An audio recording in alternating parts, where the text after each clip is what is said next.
Et elle a été très téméraire et elle a exécuté toutes ces phases avec brio. Je suis très très fière de toi, Marine. Bravo. Merci. Ce qu'on doit dire pour les téléspectateurs qui nous regardent, c'est qu'il y a énormément de travail. Même si ça ne doit pas se voir, il faut que ça ait l'air facile. Je crois que vous avez répété avec les danseurs d'Angelo au château jeudi. Et ouais, on a répété ensemble et même ici sur le plateau hier. C'est des heures de boulot. Pour quelque chose qui est fugace comme ça Ouais, dure quoi, 2 minutes, 3 Et minutes. même pas, Nico, c'est pas des heures de boulot, c'est ça qui est fantastique. C'est à peine 1 heure et demie de travail, donc c'est ça. Donc c'est de la force, de la grâce et de la dextérité. Bravo, Marine. 1 heure et demie de répète au château, je parle du reste aussi. Bien Je sûr, parle oui, de Nico. tous ceux qui sont derrière, Absolument. l'entrée, la sortie, la lumière, Les vous avez lumières. raison. Chacun y met son grain de sel pour que le spectacle soit magnifique. Regardez, Clara vous regarde avec beaucoup de... Alors maintenant, continuer à parler un peu de d'Adeline Antonotti, le livre pour toujours incandescente. Évidemment, donc voilà, je vous raconte un peu la fin du bouquin, hein, voilà, parce qu'on va pas remonter à son enfance, à son adolescence, dans cet accident de cheminée qui a la voix. On va plutôt parler évidemment du truc sympa, par exemple le petit chapitre, le petit paragraphe sur Massinger, par exemple. Oui, après, bien sûr, je vous donnerai la réponse de la tentative d'assassinat de 81. Là. Mais on va continuer évidemment à parler d'Adeline et de ce qu'elle raconte dans son bouquin.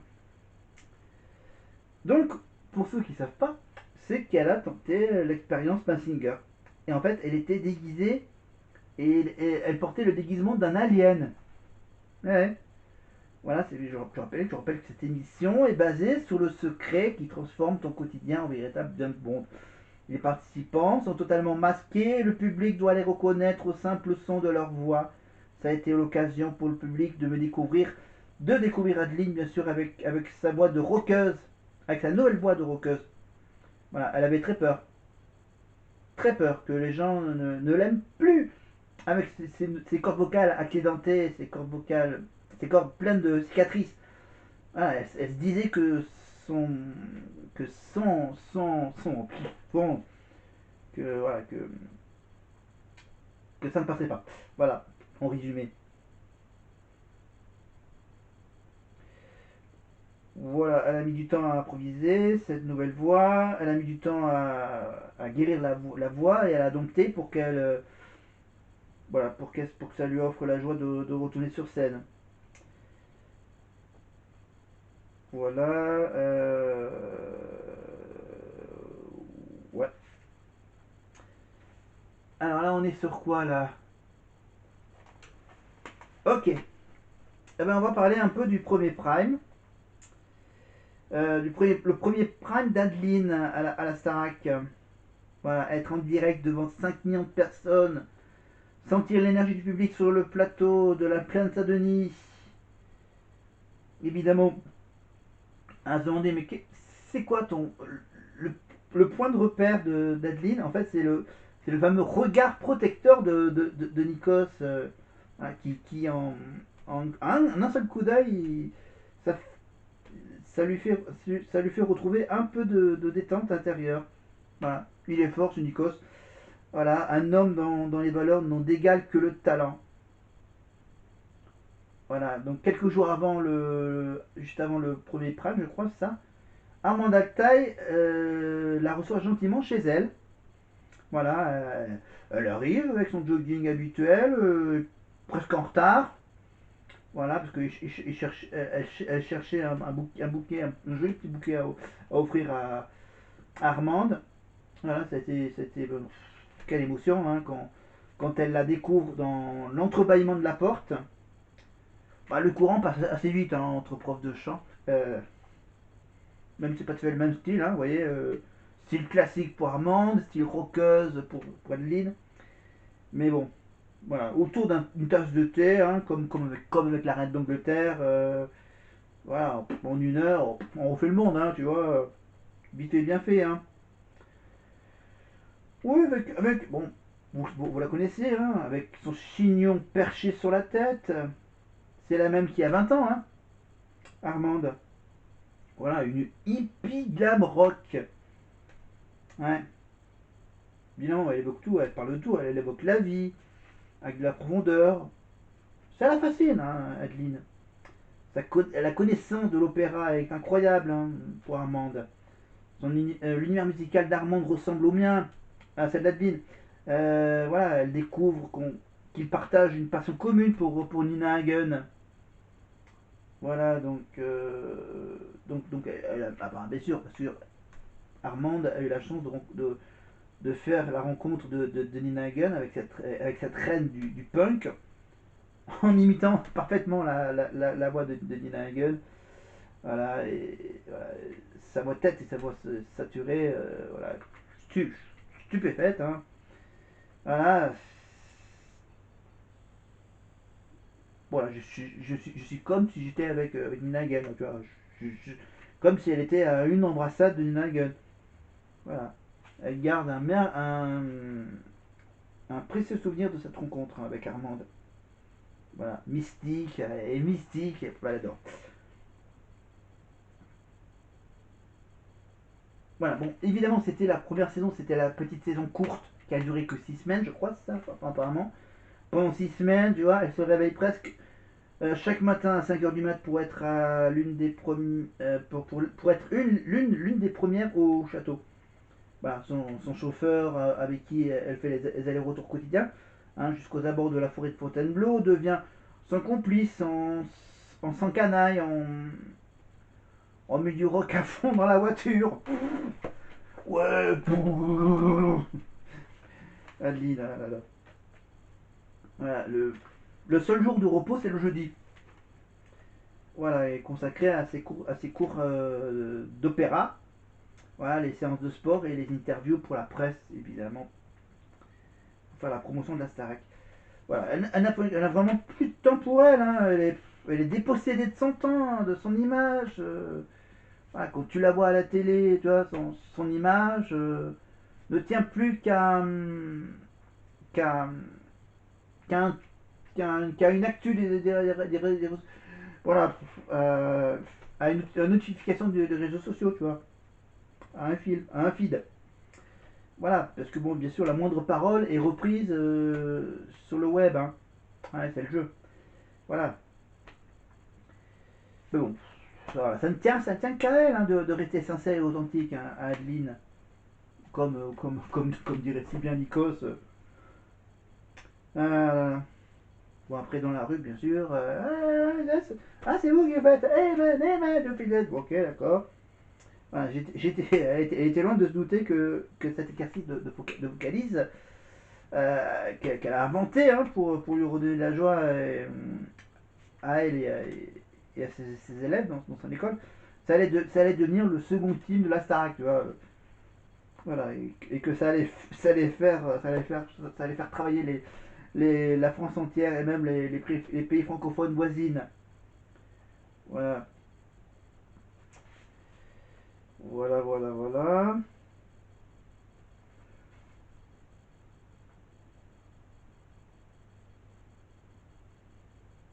Euh, euh, euh,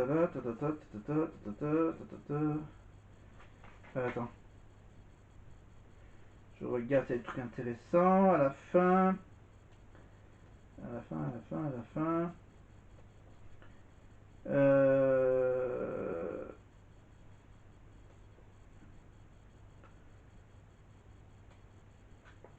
Ok. Bon.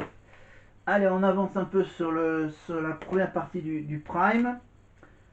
Juste pour voir que... Allez, on va faire un petit flashback dans les années 90 avec le fameux tube de MC Solar. Claude MC Solar. Claude, son vrai prénom. Claude MC Solar, évidemment, pour cette fameuse reprise de Caroline, l'as de trèfle qui pique ton cœur. Ah non, non, oh non, non, on commence par bouge de là. Tout a commencé là-bas dans la maison à sport. Quand je vois une femme chelou qui fait vibrer son corps. Ok, d'accord. D'accord, vous voulez pas de nostalgie, vous voulez juste la réponse à la question de cette personnalité mondialement connue, tentative d'assassinat en 81. Je vous donne la réponse. Enfin, c'est Paul qui vous la donne dans ce bouquin. Évidemment, qui a eu un tentative d'assassinat en 81. C'est Charlotte Corday qui a assassiné le révolutionnaire Jean-Paul. Non, là, je me gourde de questions. Question 4, pardon. C'est le pape Jean-Paul II qui a eu une tentative d'assassinat en 1981 sur la place Saint-Pierre à Rome. Miraculeusement, le pape en a réchappé et il est mort bien sûr 24 ans plus tard, après avoir accordé son pardon à celui qui avait voulu le tuer. Voilà. Donc tentative d'assassinat en 81 et bien sûr décédé 24 ans plus tard. Voilà. Alors maintenant, c'est une question. On va quand même la faire, on va quand même essayer de la faire, cette question. Alors, il faut relier les tueurs à leurs victimes. Ils ont tué des chefs d'État. Mais qui sont leurs meurtriers? Enfin, ces meurtriers ont tous tué un chef d'État. Saurez-vous leur rendre leurs victimes? On a Lee Harvey Oswald, François Ravaillac, Brutus, John Wilkes Booth et Khalid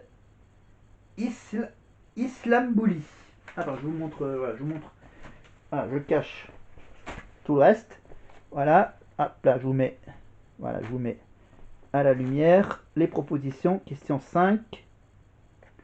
Voilà, je zoome. Là, je fais un zoom naturel. Hop, encadrant avec la lumière. J'espère que vous voyez bien les propositions. Voilà, d'un côté vous avez donc les tueurs ici et les victimes de l'autre côté. Voilà, je vous le mets en face. Voilà. Voilà, Jules César, Abraham Lincoln. Voilà, John Fitzgerald Kennedy, JFK et Henri IV. Voilà, je vous laisse le temps de voir cette question.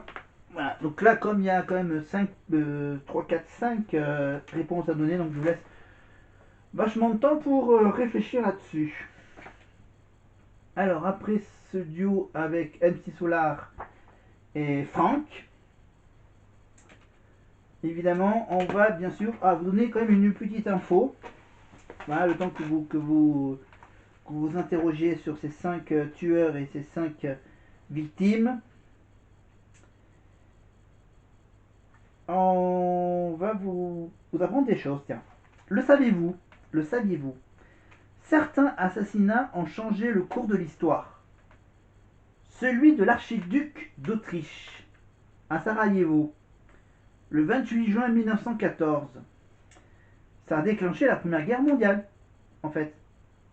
Et oui, c'est simplement à cause de l'archiduc d'Autriche à Sarajevo, le 28 juin 1914, qui a déclenché cette Première Guerre mondiale. Mais en fait, la mort d'Emmett Till, l'adolescent noir en août 1955, dans l'état du Mississippi, ça a entraîné les fameuses émeutes raciales qui aboutiront à la fin de la ségrégation aux États-Unis en août 1944. Voilà. L'avion voilà, oui, donc voilà. Donc la mort du jeune adolescent noir en août 55 dans l'état de Mississippi, ça a entraîné des émeutes raciales qui aboutissent à la fin de la ségrégation aux États-Unis. Mais en août 1940,